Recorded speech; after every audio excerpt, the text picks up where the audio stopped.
Now of this from the First Lady on her Africa trip. Sources have told us, sources in the White House, that you are the gatekeeper, that you tell him who he can trust and who he can't trust. Is that true? Yes, I give him my honest advice. He's been in office now almost 2 years. Has he had people that you didn't trust working for him? Yes. Did you let him know? I let him know. And what did he do? Well, some people, they don't work there anymore. Do you think there's still people there that he can't trust? Yes. Still working now? Yes. So, as this story is still emerging of a rift between this deputy to the National Security Advisor John Bolton and the East Wing team of Mrs. Trump, and now over to the West Wing as well tonight. A judge has ordered a response from the White House to the lawsuit brought by CNN. A hearing now scheduled for 3:30 tomorrow, all prompted by this memorable moment. That's enough. Going to ask one of the other folks. That's enough. Pardon me, ma'am.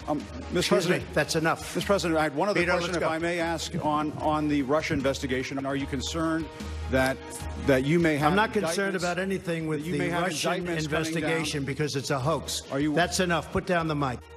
So CNN claims that the White House is violating Acosta's First and Fifth Amendments by revoking his press pass, but the White House calls it grandstanding. Acosta has a long history of contentious interactions with President Trump, Press Secretary Sarah Sanders, and also our next guest, former Press Secretary Sean Spicer. Remember this? Jim, I find it interesting that you somehow believe that you... Of course they're going to be looking at these various things. Okay, I get it. Somehow you seem to believe that you have all of this information. You've been read in on all of these things. No, that's not totally because false. they can't afford it with these tax credits you're providing. No, there's an argument to the other side. No, there's not. Hold on. Hold on. Let me explain the answer to you, Jim. Calm down. Sean Spicer joins me now on both of these breaking stories tonight. Sean, good to see you. Good evening. Welcome to the story. You remember those moments well. I guess this lawsuit will determine, or should determine, where the line is, right? What is a fair question? What is reasonable behavior, I guess, and what constitutes reason for the White House to kick somebody out or take away their pass? Well, look, I think we need to keep focus on what you just mentioned. It's the latter, not the former. It's Mr. Acosta's behavior that is the problem. Now, look, if you ask me, I wish that we could come to a middle ground here, which is give Mr. Acosta back his pass. CNN isn't being denied their constitutional right. They've got 5 or 6 other reporters that have hard passes. So it's not a question of CNN being able to report it, and it's not a right to be able to go into the White House. It's a privilege.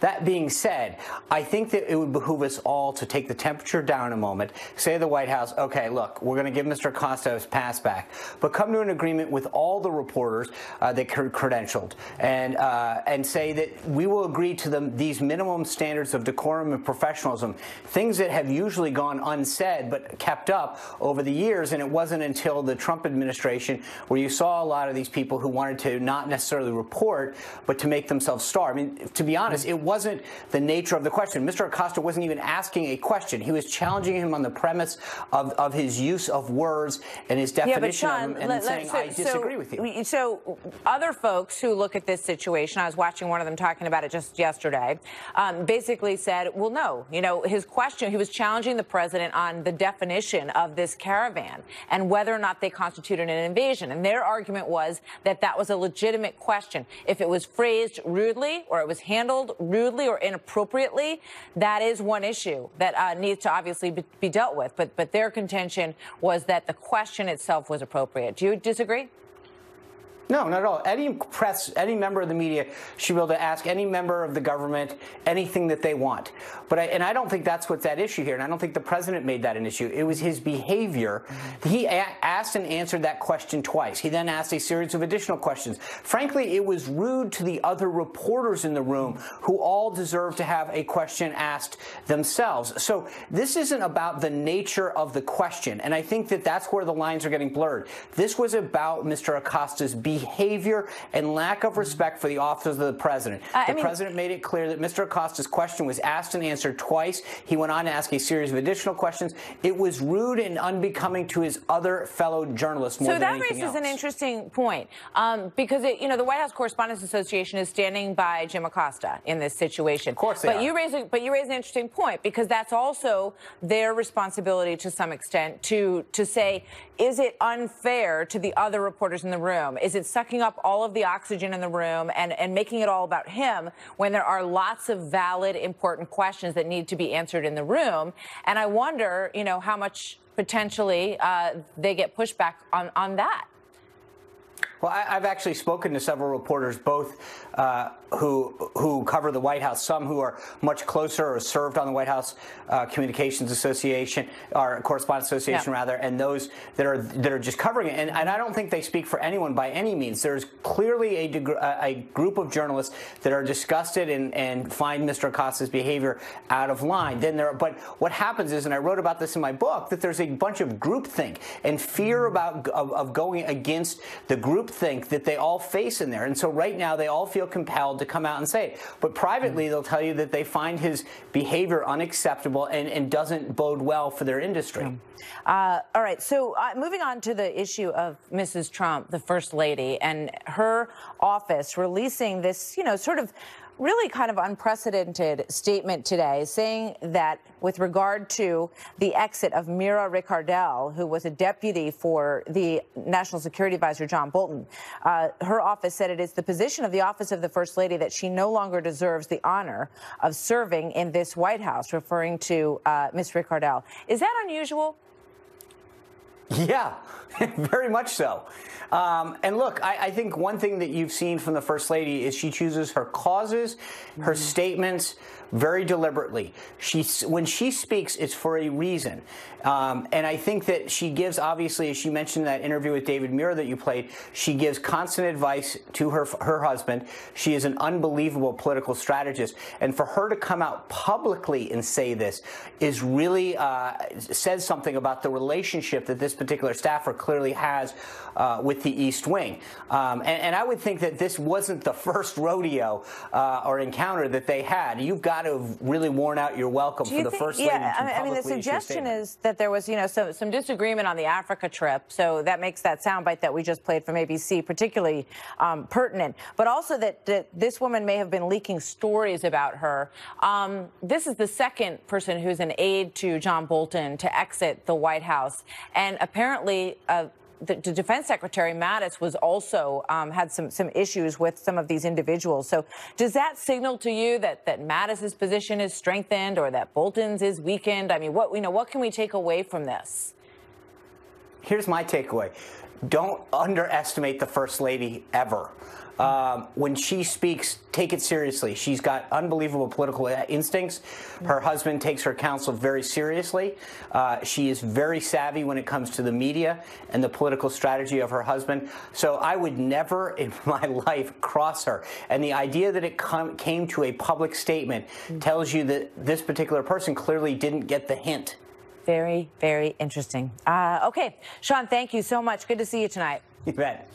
So when we come back, we will take you live to Broward County, Florida, where the drama goes on tonight. Reporters have just been told to stand by for news as election officials appear to be setting up for a press conference at the headquarters where this is all going down tonight. We will be right back. We will, everybody will complete the recount. There's never been a deadline that we have missed.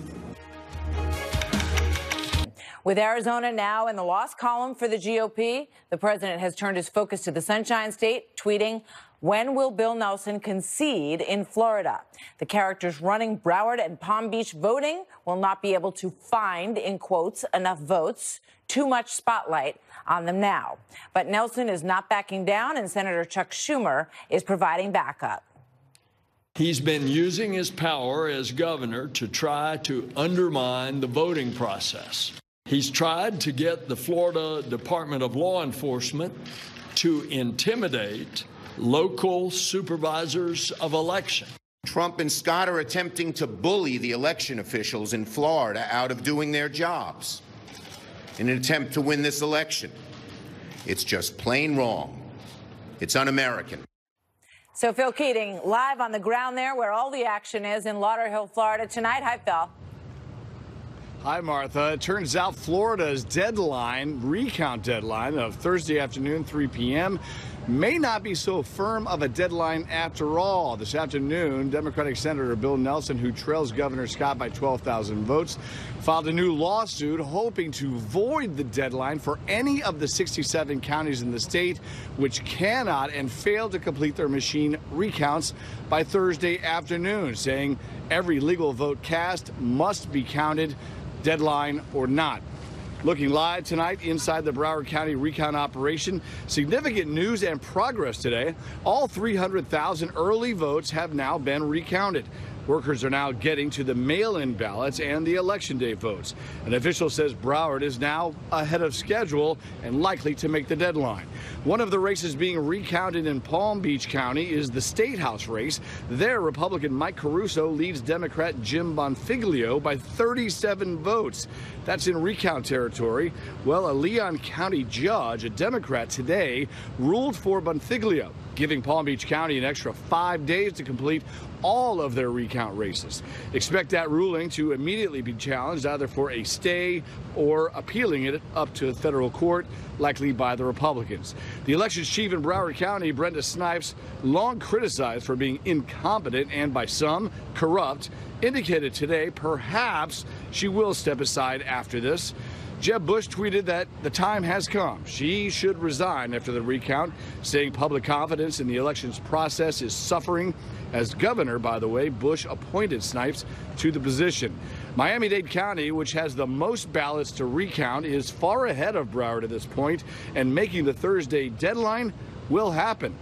That's because, unlike Broward, Miami-Dade started preparing and sorting ballots last week, back when it looked imminent that a recount order would come on Saturday, and began processing their ballots Saturday night, hours later, 15 hours before Broward. Senator Nelson appeared today in Washington with Minority Leader Chuck Schumer. We will not have a rerun of 2000, when bullying and intimidation ruled and created a rush to judgment, so that to this day, many Americans believe that election was unfairly decided. That cannot happen again. And the next court hearings in the Florida recount battle happen tomorrow. One is to force the governor to recuse himself from the entire recount operation, since he is not only the acting governor of the state, but his future is involved in the outcome. Well, either he wins or his political life is over. The other seeks to allow all provisional ballots where the signatures on the ballot do not perfectly match the signature on file in the county not be tossed out, but instead still be counted. They say that is unconstitutional, and they should be counted after all. So still a lot of action to happen in the courts around the state. And meanwhile, in South Florida in particular, with most of the population in these three counties, the recounting continues around the clock.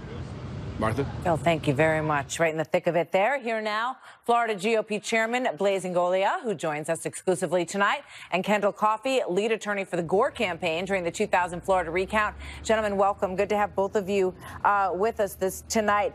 You heard Chuck Schumer, Senator Schumer, and this for Kendall Coffey, saying that we're not going to have a rerun of 2000 when bullying and intimidation ruled and created a rush to judgment, so that to this day, Americans believe that the election was unfairly decided. Is he trying to suggest, Mr. Coffey, that that's what we're going to see again here, and that Floridians can't trust this outcome? Well, I think Floridians can trust the processes. We learned a lot since 2000, and there is a fair issue about whether more time is needed.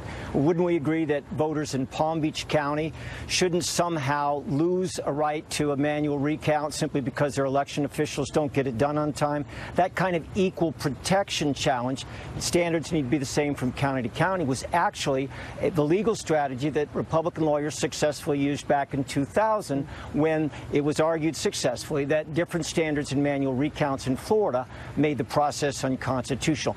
That part of it, I think, is a fair point the Democrats are raising. But otherwise, let's give the system a chance, because I do think the election officials are working tirelessly to get this done on time and to get it done right. And if they need a little bit more time, let's give it to them. Let's make sure this time Florida has the right count. But it's interesting, you know, in Phil Keating's reporting that we just heard, Blaise, he talked about the fact that other counties, as soon as they thought that a recount was a possibility, kicked in and started their process right away, started sorting everything. But Broward County didn't do that. So why were they dragging their feet? And if that's the case, you know, why do we keep giving them concessions? That's a great question. And only. Well, I'll come to you in a minute, Kendall. I just wanted that question was for Blaze, and then I'll give you a chance to respond. Thanks, Martha. That's a great question, and a supervisor in Broward will be the only one who can answer that. But we've had problems with Supervisor Snipes, not just this election, but previous elections also. Look at Miami-Dade, and Phil Keating had alluded to this. Miami-Dade has a lot more voters. They had a lot longer ballot, but they were still able to do what they needed to do because they did it in advance. They were thoughtful. They knew that this was coming. Unfortunately, you have the supervisors in Palm Beach and Broward County just basically starting the process late. They're going home early. They're not doing what they're supposed to be doing. And unfortunately, this is the situation we're in right now. So go ahead, Kendall Coffey. I said I'd give you a chance to respond to that. Go ahead. Well, I mostly agree with that. But the real question here isn't a report card for election supervisors. It's who are the real parties in interest. It's the voters. So if voters in Palm Beach County tried to vote, made markings on their paper ballot that are legally sufficient, should a supervisor's whatever reasons be something that denies the voter a right to have their vote, ballot vote counted? Yeah, but, you know, I mean, I did my ballot at home, right? And there's all these instructions on it. You have to be really careful when you're filling it out. You have to fold it. You got to do everything perfectly, and you got to make sure that it's in on time. So this question of voter intent, which has been raised, and Mark Elias said, you know, we have sued Florida in federal court to ensure that its guidelines for determining, quote, voter intent do not disenfranchise thousands of lawful ballots. Blaze Ingoglia, your thoughts and your interpretation on what is meant by voter intent.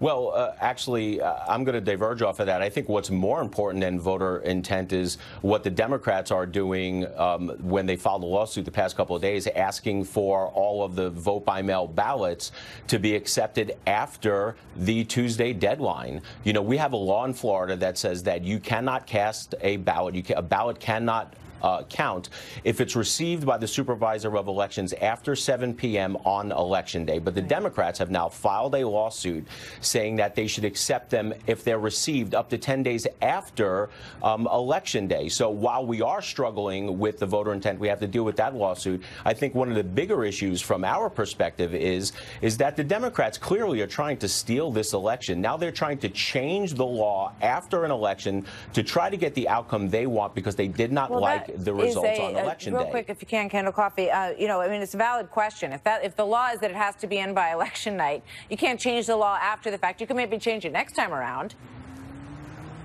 Look, there was a lot of litigation on both sides last time. There's a lot of litigation this time. But the real parties in interest, the people who matter here, are the voters. And their voters' intent, if it's a valid ballot, ought to be heard. And in fact, the supervisor of elections, which have been, or the division of elections, which has been Republican-dominated for the last 20 years, has put out pretty specific guidance on how to judge the markings in a manual recount. And it allows people to be imperfect, to write the word yes by a candidate's name instead of filling out the oval, or to circle a candidate's name rather than doing everything perfectly. That's what we've got to get to. All right. Kendall Coffey, thank you very much. Blaze Ingoglia, good to have you with us tonight, gentlemen. We'll see where it goes. Thank you. So coming up tonight, Nancy Pelosi in New York, meeting with former mayor and potential presidential candidate Mike Bloomberg today. And she's also pushing back on anyone who questions her right to the speaker's gavel. I take some glee in just saying, women, you know how to get it done. And Steve Hilton. The other day, I'm not a globalist, I'm a nationalist. And they say, oh, that's so terrible. Terrible. I have a word.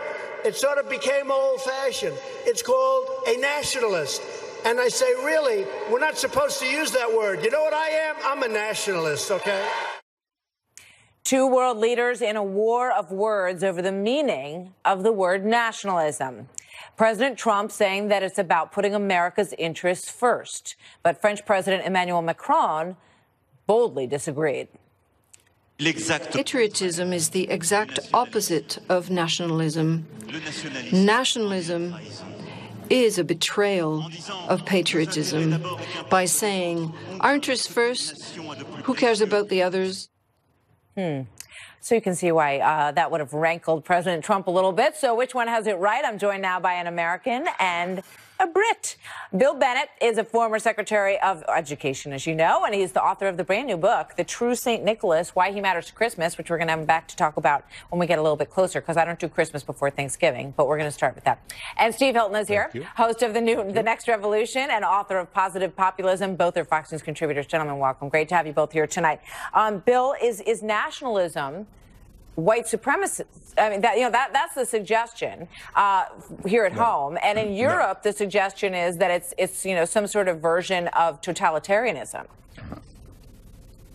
Yeah, well, I'll leave the Europe part to Steve. He knows Europe better than I do, much better traveled than I am. But I can tell you on the nationalism. Look, when Donald Trump said nationalism, and he's absolutely right in what he's saying, the left criticized him and said he's a white nationalist. He didn't say he was a white nationalist. He said he was a nationalist. You know, you change the meaning of a word when you add a word to it. If I say that's a nice tomato in your garden, a person shouldn't react and say, you call that a rotten tomato? No, a tomato, not a rotten tomato. Look at the beautiful ivy, poison ivy. When you add a word, you change the meaning. Donald Trump talked about nationalism. Nationalism is love of country. It's putting the interest of country, your country, above the interest of other countries. And it's as American as it can get. Abraham Lincoln said the principal object in the struggle, that was the Civil War, was the preservation of the Union. There is no more nationalist figure in the American presidency than Abraham Lincoln, maybe Donald Trump. And remember Lincoln in 1862, some of my favorite words, he said to Congress, we shall nobly save or meanly lose this last best hope of earth. The last best hope of earth he was talking about was America. We don't sing, my continent 'tis of thee, my consultancies 'tis of thee, my hemisphere 'tis of thee. We sing, my country 'tis of thee. Nationalism is appropriate. President's dead right on this. And where Steve comes from, they sing "God Save the Queen" to the same tune. Steve, what do you make of what do you music. make of That's this? not lyrics. That's music, not lyrics. Nationalism in Macron's definition. What is he saying, Steve? Well, I think you can tell that Macron has no real argument here because he didn't engage in a real argument. He set up a straw man. Look at the way he put it. He said that it's about putting your country first and who cares about the others. But that's not what it means. No one's suggesting that. President Trump hasn't said who cares about the others. Putting your country first doesn't mean doing down anyone else. It's a question of priority. If you look at President Trump's actions, he has cared about other countries than America, intervening in Syria, for example, with those chemical weapons attacks, the huge aid program we have, and never mind any of that. The fact that it's the American taxpayer that pays for the bulk of NATO. Those are not the actions of a country that who cares about anyone else. But still, it's valid to put your own country first. And what you're really seeing here from Macron, frankly, is a rather pathetic attack, totally unwarranted, purely to deflect from his own domestic woes. This was entirely about pandering to a domestic audience by attacking Donald Trump. Yeah, we're going to leave it there. But Macron, as you say, his approval number's at 26%. He's obviously flailing politically right now in France, and he thinks that it will be safer for him to be on the side of those who want to form, more of a collective in Europe and be more supportive of the EU. The president has, perhaps people in Italy and in Hungary, new leadership that is more on the same page that he is. And so it's going to be fascinating to watch how it plays out. Thanks, you guys. Good to see you both. Thank you, gentlemen. So coming up next, an update on the Catholic sex abuse scandal and why some U.S. bishops are choosing or considering to request from the Vatican. Rankling some American Catholics by seemingly trying to delay the U.S. bishops from taking a stronger stand on how to handle child sex abuse. At this week's annual meeting of Catholic bishops is a very big deal, especially in this moment. It was suddenly announced that the Vatican was asking them not to vote on two key proposals to address sex abuse within the church here in the United States. Now, this comes on the heels of a bombshell Pennsylvania grand jury report uncovering 300 abusive priests and more than 1,000 victims. Since then, at least 12 other states have opened their own investigations. More are coming, and the Department of Justice is also now doing an investigation. Trace Gallagher, live in our West Coast newsroom with the story tonight. Hi, Trace. Hi, Martha. All of the U.S. bishops who came to the three-day assembly in Baltimore were eager to address the sexual abuse crisis because, at the very least, they felt it would send a message to angry Catholics around the country that bishops are taking this matter seriously. So when the Vatican sent a letter forbidding the bishops from talking or taking action on sexual abuse, there appeared to be a collective what now? Watch.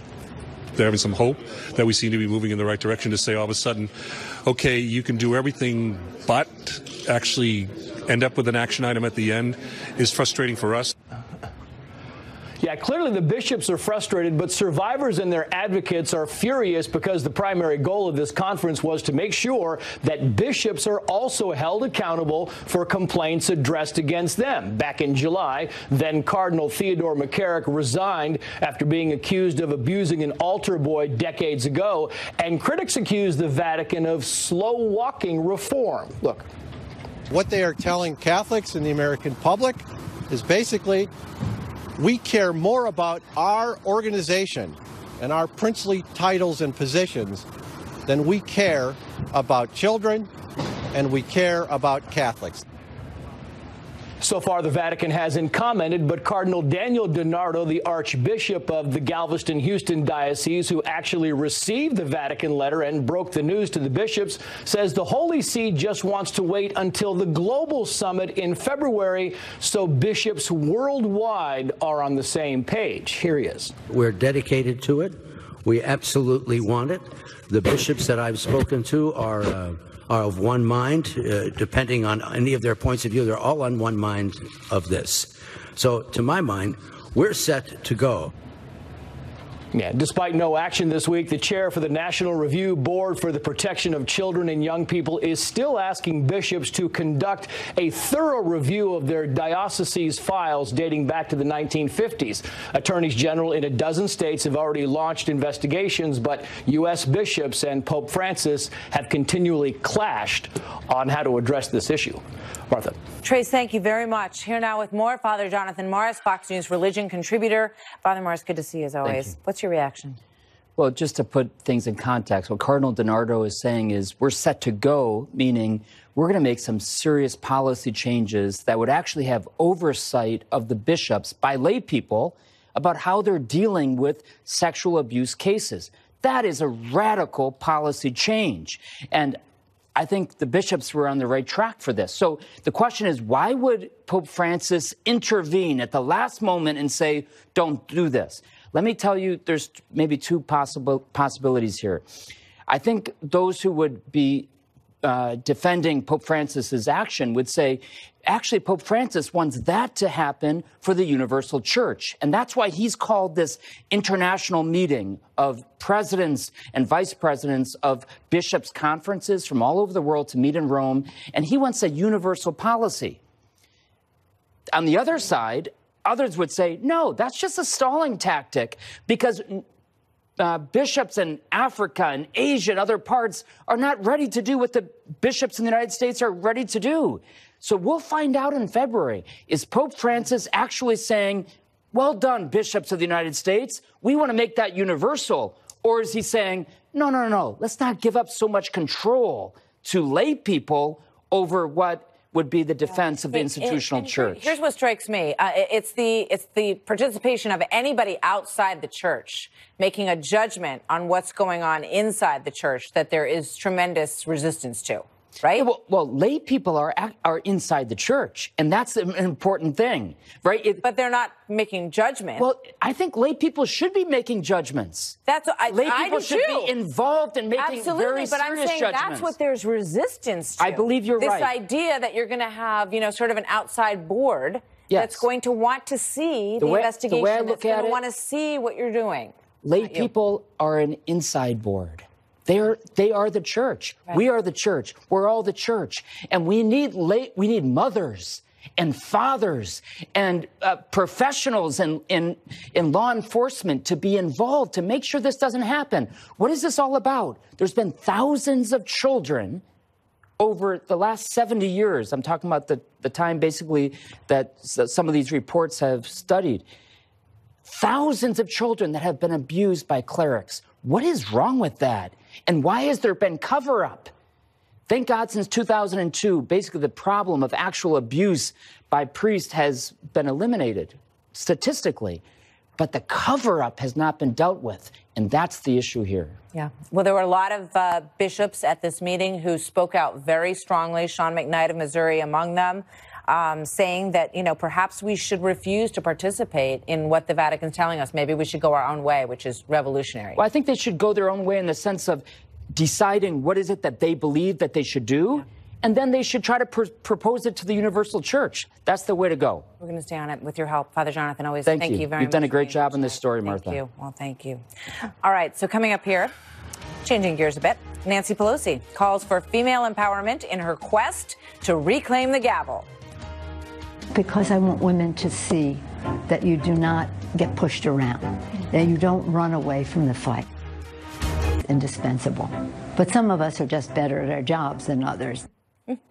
Democrat Nancy Pelosi on a mission to become the House leader once again. It appears she's using gender a bit to win her battle. Listen to what she had to say about that over the weekend. You cannot have the 4 leaders of Congress, the President of the United States, these 5 people, and not have the voice of women, especially since women were the majority of the voters, the workers in campaigns, and now part of this glorious victory. Joining me now, Congressman Adam Kinzinger, a Republican from Illinois who serves as Deputy House Whip. Congressman, good to have you here tonight. Is she right about that? Would it not make sense for her not to be the Speaker? How very altruistic of her. She's doing it for everybody else. Look, if you can talk to any Democrat, they'll probably tell you off the record, because they're actually kind of scared of saying it on the record, that she has actually kept leadership development down. And you look at the Democrats, they let people stay in a committee position for infinity. Basically, we hold them to 6 years. We allow new leaders to emerge, and she's always really kept new leaders, anybody seen as a threat to her gavel or power, away. So, look, they're gonna elect her.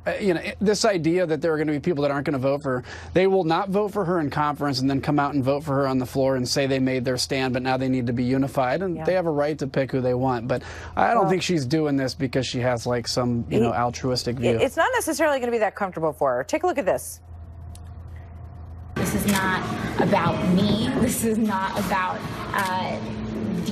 the dynamics of any personalities, but this is about uplifting the voice and the message of the fact that we need a Green New Deal and we need to get to 100% renewables because our lives depend on it. So that was Ocasio-Cortez's first day on the Hill, and she chose to join a protest outside of Nancy Pelosi's office about climate change. Your thoughts? I'm sure colleagues are very happy with her right now. Look, I think if Nancy Pelosi does have a threat, this is kind of sad, a sad commentary on where the Democratic Party has gone.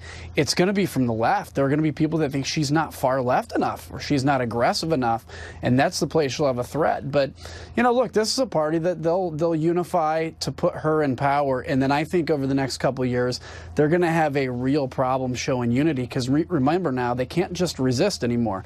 Now they're going to have to produce legislation, and you're going to have people further left than Pelosi say, well, that's not far enough left. And you'll have a few moderates that are left, and the Democrats say that's too far left.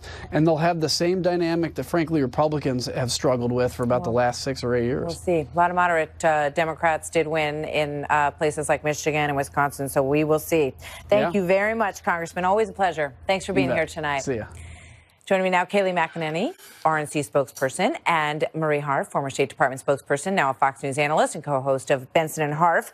So what do you think about the idea of Nancy Pelosi saying, I deserve, she doesn't say I deserve, I've earned it, she says. And because I'm a woman has to be here to represent women who are now over 100 represented on Capitol Hill, Marie. Well, she certainly did a good job raising money and helping get Democrats elected, including a lot of women in this cycle.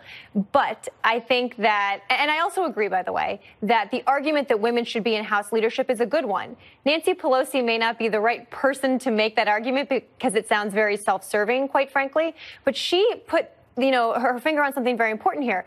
Women voted for Democrats by the largest majority that they voted for them since 1982, right? Women ran as Democrats. They came out for Democrats. They voted for Democrats. Women should be a part of our leadership team. And look, if there's anyone who can bring together the moderates that just won, that helped get the Democrats leadership of the House, with the progressive wing, like you just showed with Ocasio-Cortez, Nancy Pelosi may be the person that can actually herd all those cats. Martha, she doesn't have the votes as of right now, though. So this is going to be a pretty intense leadership fight coming over the next few weeks as Democrats try to figure out who is going to lead the next Congress here.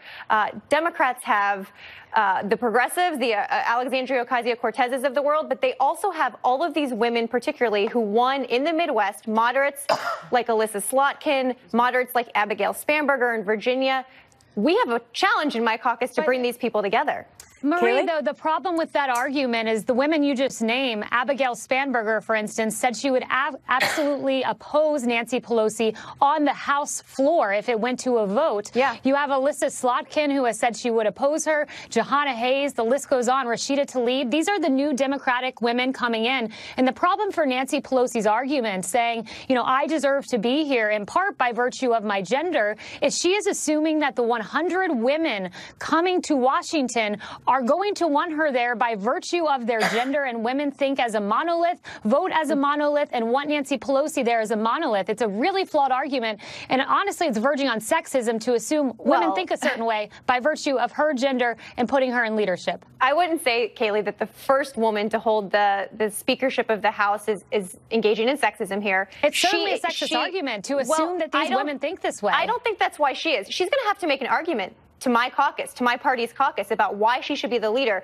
And I think as part of that argument, she's going to have to promise to empower younger, moderate, and progressive Democrats, because she's facing a lot of headwinds right now, and she will have to tell the caucus why she deserves another 2 years. But what's the argument? The fact of the matter is that she was, happily went against, Barbara Comstock and Mia Love. It's not about just wanting women to rise up.